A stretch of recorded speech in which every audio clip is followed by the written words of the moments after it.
ময়মনসিংহে মিজানুর রহমান আজাহারীর মাহফিলে ময়মনসিংহ জেলা দক্ষিণ বিএনপির সদস্য সচিব রুকনুজ্জামান রুকন যে বক্তৃতা দিয়েছেন, শুনুন তার সেই বক্তৃতা।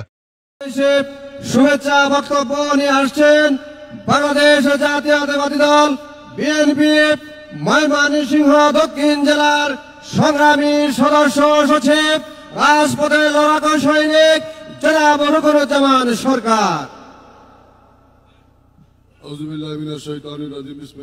আসসালামু আলাইকুম ওয়া রাহমাতুল্লাহি ওয়া বারাকাতুহু। আজকে যার বক্তব্য শোনার জন্য আপনারা আজকের এই অনুষ্ঠানের সম্মানিত সভাপতি, আমাদের এই এলাকার একজন বিশিষ্ট সম্মানিত আলেম ওলামাদের প্রতিনিধিত্ব করেন জনাব হযরত মাওলানা নুরুল ইসলাম সাহেব, যার বক্তব্য শোনার জন্য আমরা সকলে অপেক্ষা করছি। আন্তর্জাতিক ইসলাম স্কলার ডক্টর মিজানুর রহমান আজাহারী সাহেব আজকে এখানে বক্তব্য রাখবেন।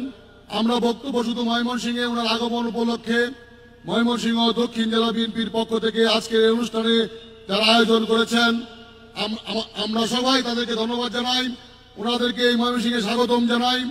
শুধু আপনাদেরকে বলতে চাই, 5 আগস্টের পরে একটি শক্তির বিরুদ্ধে যে আমরা ঐক্যবদ্ধ, আগামী দিনেও ওই খুনি যেন এই দেশে আর ফিরতে না পারে, আমরা দল মত নির্বিশেষে সকলে ঐক্যবদ্ধ থাকবো, যাতে এই ফ্যাসিস্ট এই বাংলার জমিনে আর আসতে না পারে। বক্তব্য লম্বা করব না। বক্তব্যের শেষে আমাদের আপসীর নেত্রী দেশনেত্রী বেগম খালেদা জিয়া অসুস্থ, দেশনায়ক তারেক রহমান অসুস্থ। আপনাদের সকলের কাছে তাদের জন্য দোয়া চেয়ে আমি আমার বক্তব্য শেষ করছি। আসসালামু আলাইকুম ওয়া রাহমাতুল্লাহি ওয়া বারাকাতুহু। বাংলাদেশ জিন্দাবাদ।